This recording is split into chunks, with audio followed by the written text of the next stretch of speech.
Hello, everyone. How's it going?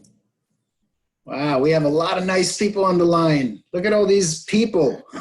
They're all under your same boats. A lot of students looking for jobs. Feel free to network. This webinar is definitely about the structure of an informational interview and networking coffee. So definitely network with your peers. So many people. This is awesome. Love it. And also, if you don't mind, I'm just curious if you could put in the chat where you're joining us from, and also maybe what's one thing you want to get out of this meeting, out of this webinar.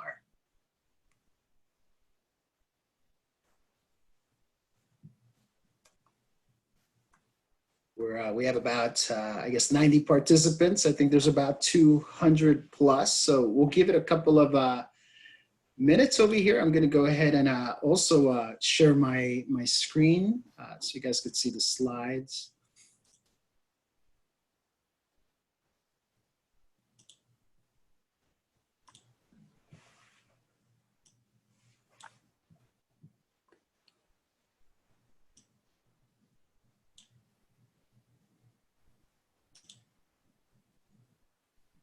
Wow, Denver, Chicago, Franklin Lakes, New Jersey. This is awesome.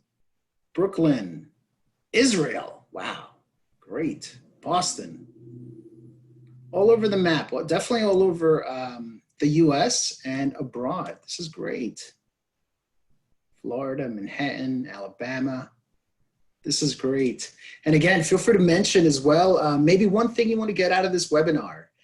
You know, we are going to record, this meeting is being recorded, and we will definitely try to get to your questions throughout the presentation. Feel free to pop in those questions into the chat. We are going to have Q&A at the end as well.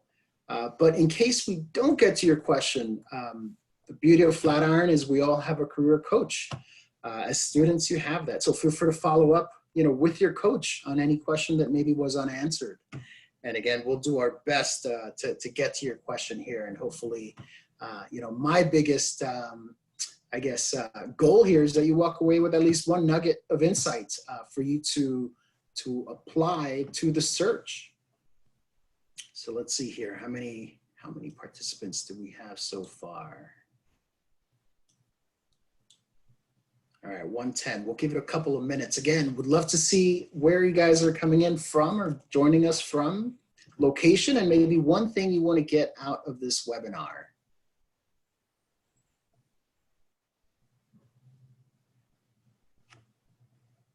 It's 12:04. We'll give it one more minute and then we'll just jump right into it.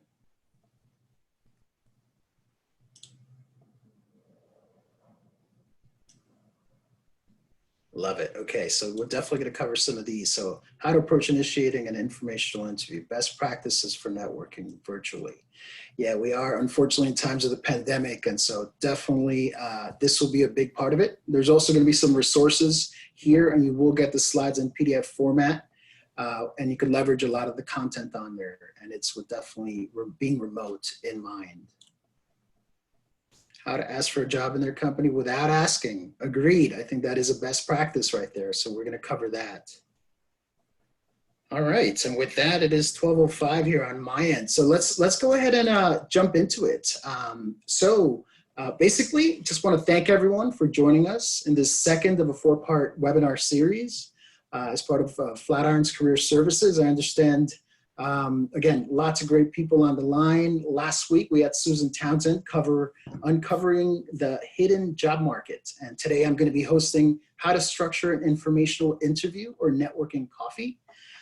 And for the next 2 weeks, same day, same time, we're going to have 2 additional webinars. So again, please RSVP so you can attend, keep learning, but most importantly, so you can apply those concepts and tools to your job search. So with that, again, my name is Cesar Ramirez. I'm a career coach. A couple of reminders, please turn on your video just to create a better experience for everyone. Mute your microphone if you're not on mute. And again, we have the chat feature enabled. So write your questions. Maybe there's other resources that you've come across that I may not mention. Feel free to add them on there for your peers so you can connect and just keep learning. So a little bit about me. I am a full-time coach here with Flatiron School. I'm also a certified coach through Columbia Business School and Teachers College. Have about 15 years experience within human resources and recruiting. And out of those years, I've been head of HR or VP of HR for 2 companies, one in the medical device industry called SSY Dental, and then the other a tech startup called Intent. A couple of other HR experiences within the financial industry. Overall, have recruited 500 plus candidates, probably more like 600 or so, and placed approximately 200 clients externally. Within Flatiron, somewhere between 20 to 25. Haven't checked the latest number, but those are just a little bit of my figures. And of course, happy to help, happy to provide any insights here. This is our agenda. So we're going to be covering why networking matters, the purpose of informational interviews and networking coffees, the actual process and how to actually come in prepared for the conversation. We'll also cover the formula for crafting a strong elevator pitch, otherwise known as an introduction. And we'll also cover how to share your targeted plans / goals without directly saying, hey, give me a job. You don't ever want to do that. Also, how to ask discovery questions. And we'll cover some types of questions you could definitely jot down so you could ask. And then how and why to follow up with purpose. And then lastly, a couple of summary points, key takeaways, and then some resources as well. And then finally, we'll go into the Q&A. So we'll try to keep this going so we could go into those questions that you may have. So why does networking matter? I think the first thing is 70 to 85% of jobs are obtained through networking. That means if you haven't benefited from this before, you will in the near future. This is a lot. This is the majority of essentially space where you could land a job. I know for me personally, I've definitely landed 3 of my past roles through networking, whether it was with recruiters, neighbors, friends. I think it definitely is important as part of the process. The other thing is that you're going to meet some awesome people along the way, skilled people, talented people that will make you essentially make better informed decisions. Kind of personal story for me, while I was in my undergraduate years at Brandeis University, I was thinking to become a clinical therapist. And so what did I do? I reached out to my best friend's dad, who was a psychotherapist. I also reached out to a couple of people in the Career Center who were alumni in the clinical psychology field.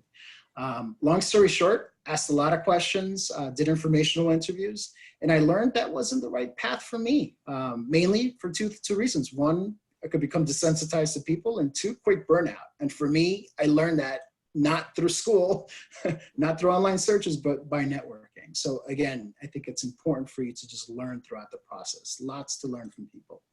The other thing is that networking helps you boost confidence. Just like anything else, riding a bicycle if you've never done it, or starting taking up a new dance or something. You've got to practice. It builds confidence, and then it prepares you for the real world interview or other interpersonal interactions. I don't think anyone's born knowing any of this. So again, builds confidence, and then you get better over time. It also opens up doors for you, including learning best practices, company insights, increasing contacts. I recall in one of my last organizations, SSY Medical Device Company, I did this and I built a mentor. To this day, they're kind of my referral. So like whenever I have a reference, they're the person who I contact, essentially. So again, there's so much more that you can obtain versus potentially getting a job.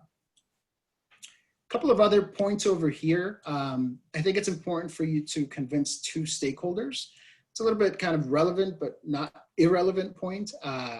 Technical people and HR people. And no one's better than the other. You've got to be ready to have these conversations as part of the interview process. And what that means is, from a networking standpoint, you've got to get comfortable to network with people like this, people in your shoes. If you're a software engineer, maybe it's a software engineer at X company, whatever company you're interested in. Data scientists, UX, UI, you name it. It's also okay to reach out to founders. What I've noticed from my experience for smaller companies, I've noticed that some of them are willing to reach out to people. I get the question a lot, who do I contact? So again, more on the technical side, or hiring managers. Same deal from an HR perspective, recruiters, talent acquisition. These are folks that you should be networking with, because at the end of the day, they are, to an extent, a decision maker and a stakeholder in the decision. And then lastly here on this slide, a brief case study. So while I was with GE Healthcare as part of their human resource leadership program, I had a friend of mine who, she's just a friend, but she wanted to get into the program, the HRLP program. And so I didn't know her professionally, but she reached out to me for an informational interview. And then long story short here, basically, I was impressed. I liked her resume that she sent me ahead of time. I could have made a couple of tweaks on there, but I liked the resume. I liked her energy, and she did research on the company. She impressed me. And so what happened next is I gave her feedback on the resume. She quickly turned it around, sent it my way, and then I referred her to my boss. And then next thing you know, she had an interview from that. And then she made it to the second round interview with my boss's boss. Unfortunately, she didn't get the job, but I think that the point here is that as you do informational interviews, you can get interviews and then get a job. So it's really crucial that you just practice doing this. And so what's the purpose of informational interviews and networking coffees? So here at Flatiron, our definition is a one-to-one conversation that you initiate in which you seek advice on a career, industry, company culture, etc. And so the biggest thing that I would say, the biggest takeaway is you want to learn. You want to learn in this conversation about these things that I just mentioned, but also about the person's job, about what they do, their skills, their values and background. I'll come back to this one point, but I do think these are some very important things to look into. The other thing is you want to gain advice on breaking into the industry or that company if it's of interest to you. And then you want to practice, as I mentioned before, practice those interview skills. And here's kind of the point I wanted to get back to before. So when I was in HR searching for talent to hire, this was my secret sauce formula. The talent I've hired, like the best talent, used this. This was kind of like my technique to hire them. Were they a job fit? So give you an example. If they were a software engineer, did they maybe love doing software engineering as a hobby? Or did they have 1, 2, 3 years experience doing this, and was their work amazing? And if it was, great, they checked that box off for me. Skills fit. You know, I would also look at what makes a person in this role successful. If it's, again, let's say software engineer, were they analytical? Did they solve problems? Did they collaborate with people? And if they did, great. That's another big thing that I would look for. And then lastly, are they a culture fit? I remember actually 2 companies I used to work with, big on innovation. And so I was always looking at people to see if they were innovative. Did they create a project? Did they pitch an idea and then run with it? And so again, this was my formula essentially to hire the best talent. And so as you're doing networking, informational interviews, I think it's important for you to learn about, again, the job the person has, the skills, the values, and kind of reverse engineer from that to see what you should be doing or you know, playing up or talking about to get you closer to that career opportunity. So how do you network digitally? I think there's a number of ways, and I think you could get as creative as you can. But email, LinkedIn, communities, tapping into untapped channels. You know, if it's email, I know for my students, we've talked about tools like scrap.io or hunter.io. These are tools that could help you essentially get email addresses from people and contact them directly. You know, you could also leverage LinkedIn. They have kind of a number of ways or avenues to reach out there through emails. Sometimes people have, I guess, free messages enabled, so you could just reach out to them there. Or you can make a connection request and then directly send a personalized note. I think this whole networking process is about creating a personalized approach, customizing whatever you send to recruiters, doing the research behind the company, the person, and then sending a message. If you do this kind of connection request plus a personalized note, you do have like a 200-character limit. So you only have a couple of sentences to say the right things, but I think it's, again, just one avenue to proceed. I always recommend for students to diversify in their networking approach. Don't just do one thing kind of the whole time. Next is communities. Use social media. You know, there's Twitter. Tweet at people, tweet at companies, your favorite podcast maybe. Maybe you saw something in the podcast that was great and you reach out to the person and mention that. Next thing you know, you're in a conversation. Facebook. again, follow through with people. You could gain job leads. You could tap into companies, network. Sometimes there's actually a good amount of research on Facebook. A couple of studies out there. I think 55% of recruiters use Facebook to recruit, according to JobVite. And then there's another study that like 70% of Facebook users engage daily versus only 13% of LinkedIn users, meaning recruiters. So there's some studies kind of backing up, leverage Facebook. These little links, these are things that obviously you could click on. I'm not going to do so right now for the purposes of time, but as you get this, feel free to explore it further. Same deal with Instagram. You could use that as a recruiting or job search tool. And then other channels, GitHub, again, great place to build credibility. If you're a data scientist or software engineer, feature your work, explore people's work as well. So you could kind of see what people are doing, get some ideas from that. Recruiters do pay attention to this. They love seeing green on that chart based on your activities. So it's not something that you just do not want to do as part of your search. Slack, and again, different networks out there. Great to just join them and just see what people are saying. Be a part of that conversation. And you could also Google virtual networking events. I know now, again, unfortunately with the pandemic in mind, there is a lot of virtual networking happening. So just explore that further. All right, so how do you come prepared for the conversation?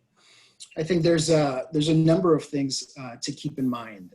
One is, remember, sometimes there won't be a job posting, which is okay when you network, but just be sure that you research the company and the person.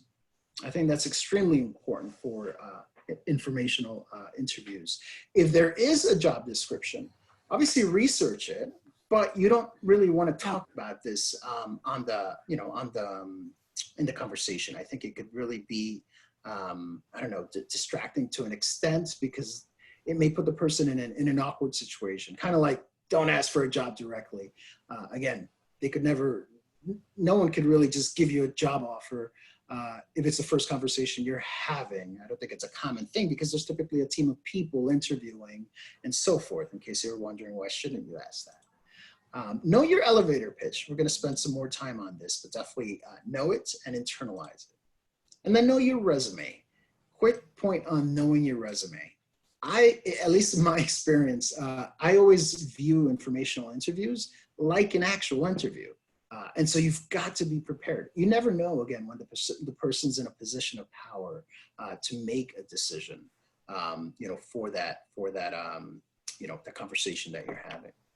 And then rehearse those questions. Rehearse 5 to 7 questions. Again, we're going to cover this shortly. And take notes. There's something inherently awesome about taking notes. It's very powerful. Whether you joined the company already and you do this or not beforehand, I think it shows that you care. And if people are seeing it, it shows that you're listening. And then the brain is fallible. You're going to forget something. And so when you send a thank you note, if you haven't taken notes, it's going to be a kind of bare bones thank you note, which is not really the best practice. So we'll come back to this point shortly. And then be mindful of time. If someone signed up or said they could, give you 45 minutes to connect, stick to that or come in a little under. In my experience, sometimes if you send a message to connect with someone for 15 to 20 minutes, sometimes they'll give you 30, right? But just be mindful. You want to really be respectful of people's time. And then this, of course, practice your handshake. It might sound out of place, but I think now, of course, with times being in the pandemic or whatnot, you obviously want to, be careful, kind of avoid this. But when things normalize, I've had a lot of bad experiences with candidates. Sometimes they'll give you kind of the flimsy kind of dead fish handshake, I call it. And it just shows like lack of confidence. And it's a first impression. And so that's not a good thing to walk away with. Or the bone crushing handshake, which is like, gosh, I'm hurt. So you just gotta, be mindful of these things. Somewhere in the middle, it really shows confidence and it does impact how you're coming across. And be yourself. If you have a little bit of a sense of humor, it's okay to let it come out. If you're really introverted, don't try to be this crazy extrovert, right? And vice versa. If you're an extrovert, don't try to just tone it down and not be yourself, because it's going to look weird, right? You just need to be prepared at the end of the day. be yourself, be ready to talk, do your research. That's going to help boost confidence. So again, some things to keep in mind in preparation for this. So the actual process. One, before connecting, I recommend sending the resume. Send your resume one day ahead. They don't need to ask for it, just do it. Send the resume, thank them as well for their time. What this does, it helps them do a little bit of research on you. They might check out your portfolio. They might check out your LinkedIn profile, but it definitely helps kind of set the scene for the conversation. Again, express more gratitude. When meeting virtually or in person, thank them. It's important to come across, again, respectful. You never know if they're in a position of power. And again, it's just kind of basic manners, and it does go a long way. Small talk, build rapport, ask them how their day is going. You know, talk about the weather if it's relevant, or give them a compliment. Maybe you, I don't know, you're meeting with someone who has an awesome, again, podcast, or maybe their website or their company's great. This helps build trust. All of these things kind of listed in this umbrella. And with trust builds then relationships. And then with that, you never know, right? I mean, again, you don't want to ask for a job immediately, but a reality is that most companies out there have employee referral programs.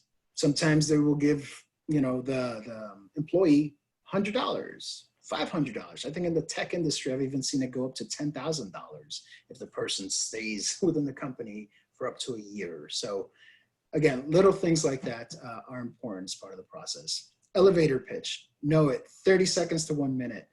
On there, you could talk about your general goals. We'll cover that shortly. And ask those questions that will essentially learn for you, or for you to learn those key insights, which are crucial for you to make up a decision. And again, thank them for their time. If you're in a cafe, offer to pay. Again, basic manners, follow up with a thank you note along with a network referral. More to come on that shortly. So what's the formula for crafting a strong elevator pitch? And I recommend, if you don't have one, or you're working on it, or you're just not sure if it's the best, work with your coach on it. I think it's really important to get this right. Within the first, I would say 5 to 10 minutes when I was recruiting, I would know if I would want to hire that person. And part of it is because of this. So let's go ahead and go into it. Again, 30 seconds to 1 minute. You could use it for informational interviews, for networking, for actual interviews, dating, meeting people, whatever. I think this is something very unique to you, and it's a differentiator. So this is one way to also differentiate from the pack. Past to the present. That's kind of the first step. You want to build a story arc, a narrative of your strengths, your background, accomplishments, ideally an aha moment too, like something, again, that helps kind of differentiate you. So it's important not to rush this process. Really think about kind of what has happened in the past that has led you to the present. I think personality and interest are some things that are somewhat consistent over time. So it's important to really kind of see what that thread looks like. And again, work with your coach on this. So here's an example I'll just read right through. According to my parents, ever since I was a child growing up in the Ukraine, I have been a curious person, solving puzzles, playing video games, and enjoy technology. Over time, I've created websites for a few friends, and I like working with people. Recently, I was a waiter, but that just paid the bills. I now want to pursue my passion. Great. So then you talk about professional interest, maybe about the transition or a project or your next career move. Again, you want to paint that picture as to where you're headed. So let's continue with the example. I now just want to pursue my passion. Last month, I graduated Flatiron School to fine-tune my skills as a developer and have created a time management app. As a next step, I want to leverage my natural strengths and experience to help companies create beautifully designed applications, regardless of being front-end, back-end, or both. Great, so that's the elevator pitch. What does it do? The outcome, a memorable elevator pitch. Ideally, again, differentiated scenario. And ideally, the person walks away with, you know what, I'd love to have this person on my team. You know, so I want to hire them. There's an element of that. Of course, they need to know more about you, but this is one big part of it. Is it 30 seconds to 1 minute in length? Is it memorized and internalized? Meaning, are you reading it off a piece of paper? No, internalize it. Make it organic. Make it like natural as possible. And is it authentic? Again, be yourself. So how do you share a targeted plan and goals? This essentially is kind of getting at nuggets of insights that you can share that position you to get help. Again, you never want to go in and be like, hey, give me a job. I don't think I've ever heard that question being asked, and I've never asked anyone that question, but you do want to imply things. And so one way to do it is update your branding. I think this is huge, especially for everyone at Flatiron. There's some level of something to show through the world, whether it's your portfolio, whether it's your projects. So update your branding. LinkedIn is the perfect place. I think that I've seen some amazing LinkedIn profiles and really, really bad ones. And sometimes it's the subtle things, right? Maybe it's your picture. Maybe you're not smiling. Maybe it looks fuzzy. Maybe, so work with your coach again on this. Get a great picture. The banner also matters. Make it relevant to where you're going. The featured section, still somewhat new for LinkedIn, but it's really great to just show what you're going to offer. Like what could you do? If you're a UI designer, have your website on there and let that website show really well, and let the brand be consistent with your resume. And just across, just make it look really nice. What else on here? I think everything on your LinkedIn is crucial. Your experience, your even recommendations if relevant, or endorsements on your skills. Again, everything should be relevant as to where you want to go. This is one avenue that when you connect with someone, chances are they're going to browse at least, I don't know, quickly, 5-10 seconds on your LinkedIn profile, but at least they'll know your work and if you're good or not.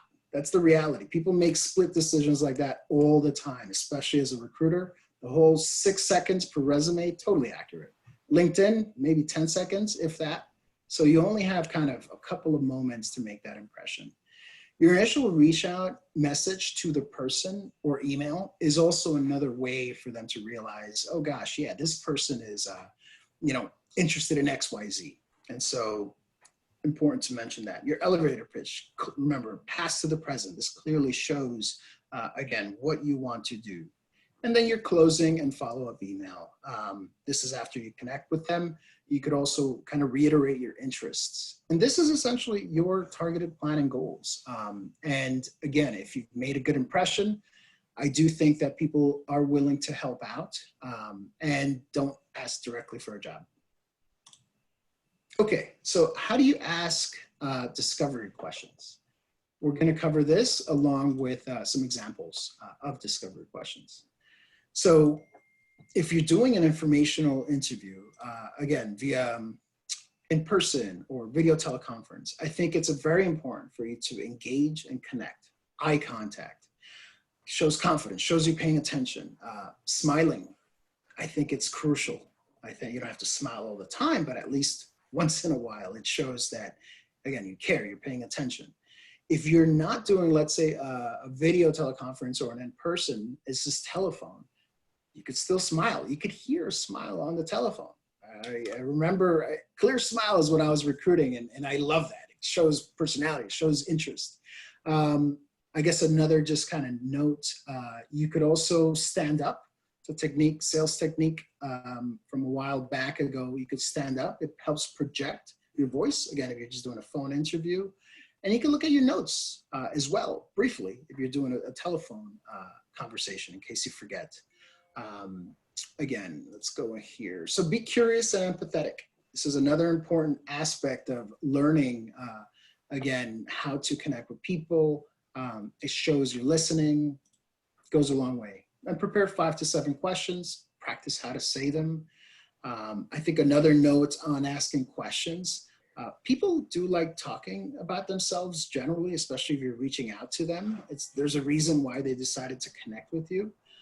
So again, listen actively, ask follow-up questions if relevant. There's a good amount of research on this by the Journal of Personality and Social Psychology, just showing or proving that people do like it. I think the study was through Harvard Business School. But again, ask questions. People will in turn like you if you ask questions. So can you tell me about your career path? Great question, again, to learn about what they've done their entire life leading to this point, which could potentially be you from a career standpoint and what to expect. What are some big projects you're currently working on or have worked on? Again, just great opportunity for you to learn about kind of what happens behind the scenes. Sometimes a job posting won't list this. Every company is a little bit different. So this is going to be very differentiated on, I think, the company and maybe what they've decided to do. So ask that question. What does a typical day look like for you? I love this question in the sense of maybe there is no typical day. You may hear that a lot, but they will at least try to cover what to expect. When I was doing the informational interview back at Brandeis with that clinical therapist, that's the question I asked. And then I was like, oh gosh, this is too risky for me.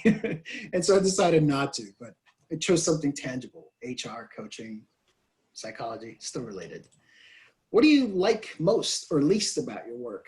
This is great to just learn about nightmare stories, maybe that you may not be aware of, or just the beauty of what they do. And maybe it just emphasizes that you want to go down that route. Where do you want to see yourself 5 to 10 years down the line? Big kind of strategic question, but again, provides extra insights. What is your biggest lesson learned while job searching? This one is one that could maybe accentuate what you're doing and just kind of maybe there are things that your career coach has already covered with you and you're doing, or maybe pitfalls, how to avoid pitfalls that they came across. What advice would you give someone like me wanting to enter the workplace? I think it's a humble question, shows humility. It also shares, it shows that you're willing to listen to advice that they share, especially if you write it down, and maybe even for the thank you note, this could be a good follow-up to just appreciate, for them to share that. What skills do you think are the most important for someone interested in a job like yours? Remember those 3 things, the secret sauce, like behind hiring talent: culture fit, skills fit, and job fit. So this gets at the skills question. And again, it allows for you to just be mindful of what to show or what to bring across as you're going through the interview process. And who else do you recommend I connect with? I love this question. So Vicky, my manager, was the one who suggested this one, but I really, really like it in the sense of you're opening up the possibilities of networking, which could potentially lead to that job offer. So this essentially just keeps the conversation going with other people. And if they liked you, chances are they could do it. If you forget to do this or ask this question, totally recommend asking in the follow-up note. All right, so how and why to follow up with purpose? This question here, or this topic, again, that thank you note, 12 to 24 hours is what you want to do. You want to express gratitude and excitement to connect with them. You want to recap some of those learnings, again, by hopefully you've taken notes and you remembered some of these learnings. And you want to reiterate, if they need help, that you are happy to assist. Now, this might seem out of place here, but this is very powerful. I think it's almost like basic psychology. If have you noticed, like, if you ever yawn and someone's next to you, they yawn, it's the same concept. If you ask someone or if you help someone, they're going to be willing to help you, right? There's an element of that. And this might actually lead to a job opportunity, right? Maybe they need an external person to give them an insight on a project. Hey, why not be that person? Or maybe there's a project that they need help on. And if you had said throughout the conversations you've had, you're interested in part-time work or contract work, great, right? So there's a direct correlation with doing this with a potential opportunity. And again, you're not really being direct. It's kind of an implied way to potentially get a lead. And then ask if there's anyone they know that may be helpful to connect with. Again, we've talked about this. It expands the opportunities. And wish them well and stay in touch. All right, so key takeaways. I think it's important for you to step out of your comfort zone. I'm sure you heard that a million times, but Susan on the last call mentioned something which I love. It's a quote that I've heard before and I loved hearing it again. Get comfortable with being uncomfortable. No one's born knowing this. You don't have to be an extrovert to be great at this. Frankly, I used to be horrible at this, and I'm an extrovert. So it's important for you to just practice, just do it, so it's just crucial. And then write out your elevator pitch, write those discovery questions, and share them with your career coach for feedback. Again, keep this conversation going. I think it's proven. I think All of our coaches are qualified in having these conversations, so please definitely follow up with this. And then prepare for that informational interview. Again, practice is key. Stay engaged while asking questions, take notes, smile, everything we've covered. And then most jobs are obtained via networking. Again, 70 to 85%, huge numbers. And remember our little case study, Aparna and GE. If you make a good impression, the person you meet may offer to refer you to people in their network or for job opportunities they know about. I've seen this happen time and time again. I've lived it, I've done it, I've helped people through this way. If they've impressed me, if they haven't impressed me, if they haven't come in prepared, why would I refer someone I'm not really confident that they're gonna make it, right? So really think about that. And again, not appropriately to explicitly ask for a job.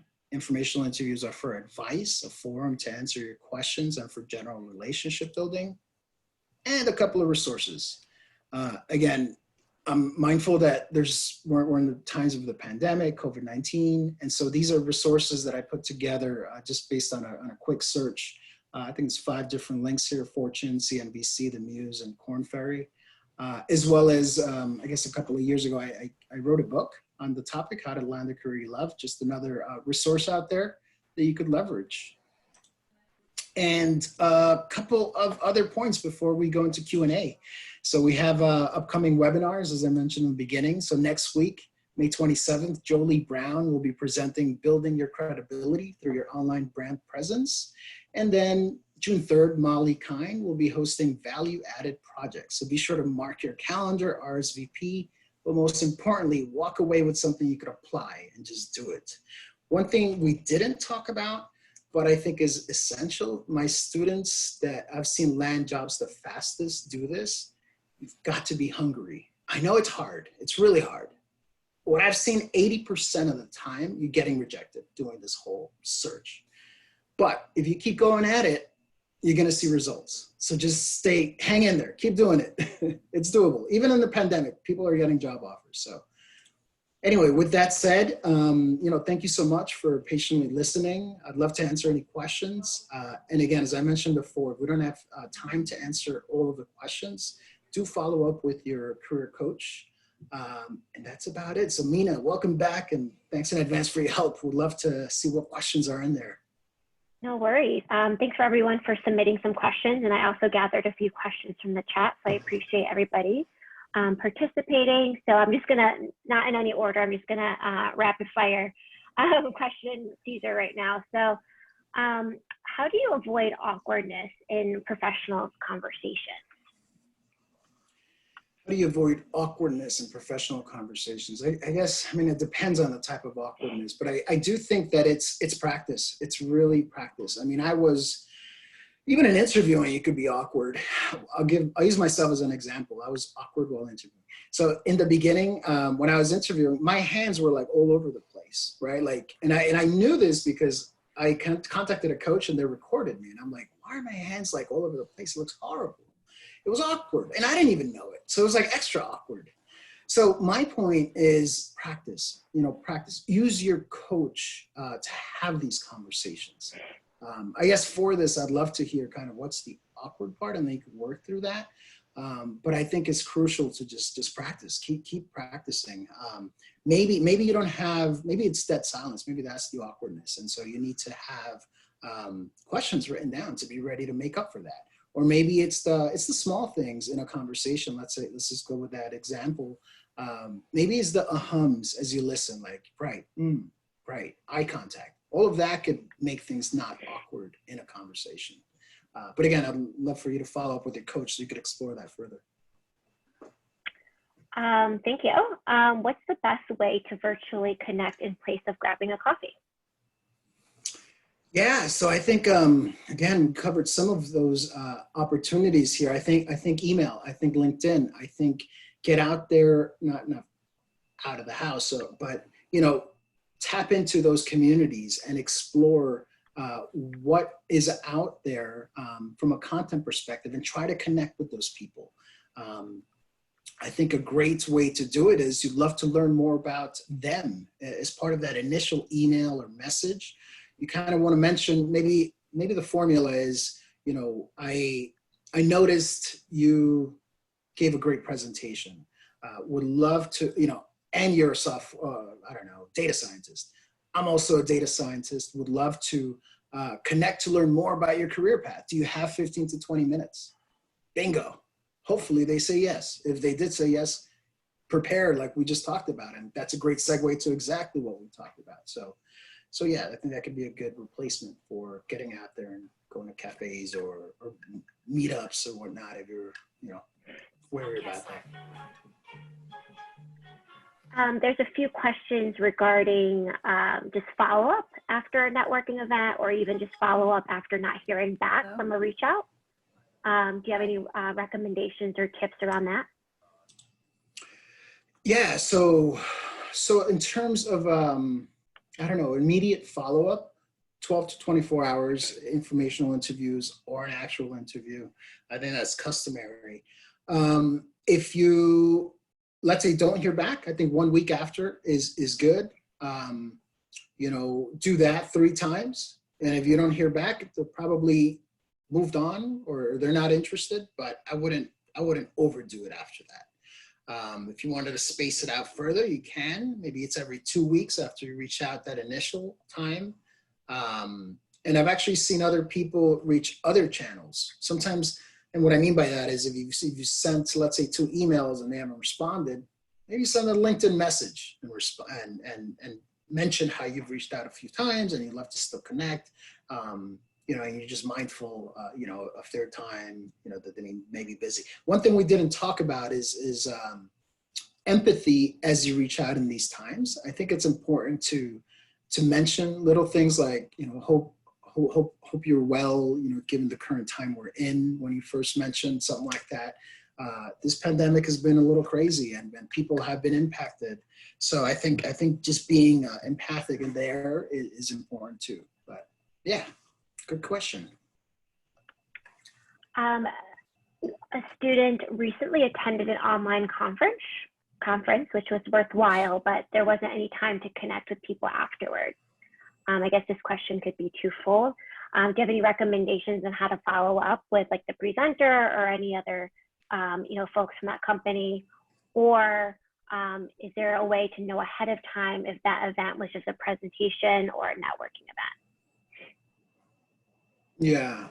So I think LinkedIn. I think I've done this where even early on, I don't even think they had LinkedIn, but I remember my first job. When I was at Bloomberg Financial, the CEO had made a presentation, and then he it wasn't Michael Bloomberg, it was Lex Fennick. It was a different guy, but basically he said at the end, if you're interested in learning more, send me a message. Message meant like an internal email at Bloomberg. That's what they called it. And so I did it. And next thing you know, I connected with them. So I think nowadays we're lucky because we have LinkedIn. So feel free to do that. I would do it as soon as possible. If it's a presentation that was done, I don't know how big it is, but some of these people are very busy. And being proactive is crucial. It shows interest, shows curiosity. So send them a LinkedIn message, maybe a connection request. If you don't, I know there's LinkedIn Premium. I have to pay for it. I know that the concern has come up multiple times from students. They don't feel like paying for it. That's fine. Add a link, send a connection request, add a personal note. Just make sure that 200 characters are powerful. But that's what I would do. Great. When is the best time in the week to reach out to professionals for an informational interview?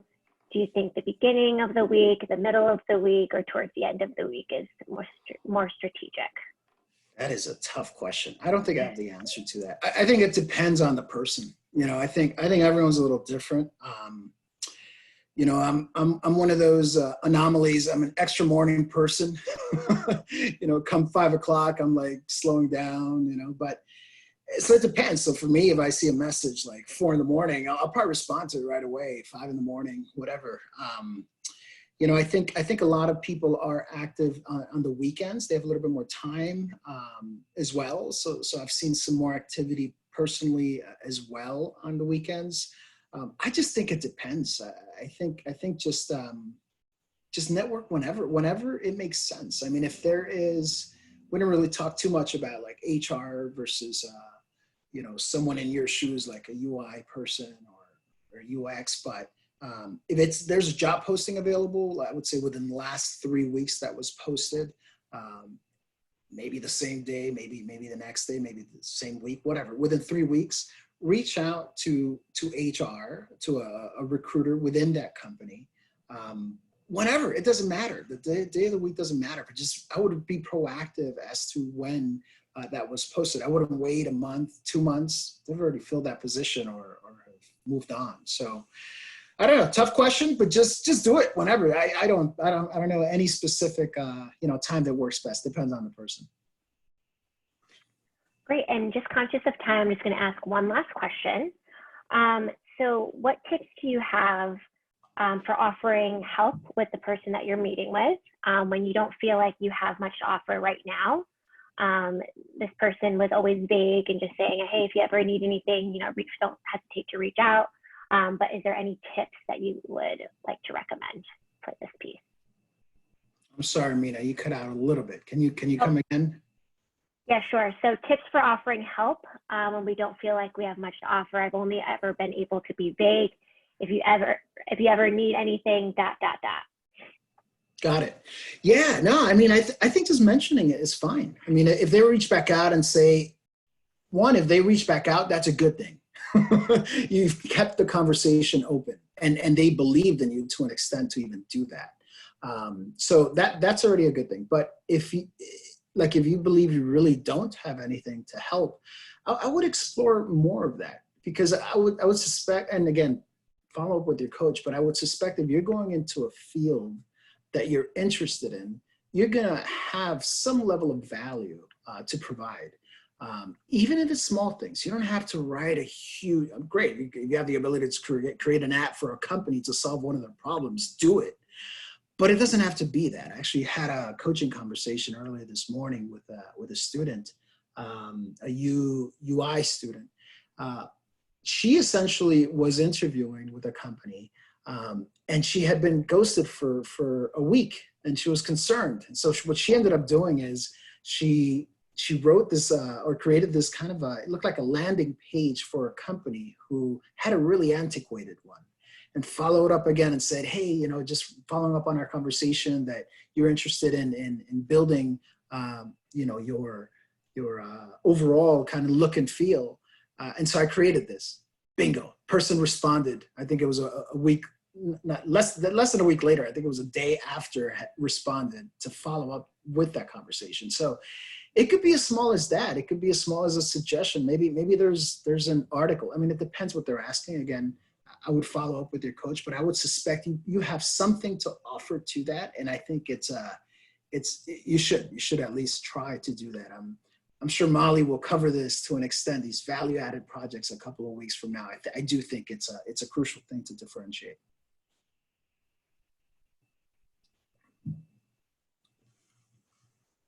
Mina, anything else? No, I'm conscious of everybody's time. We went a little bit over, so apologies for those that had to, hop off. But we will share this beautiful deck that Cesar created. There's a lot of value added information in there.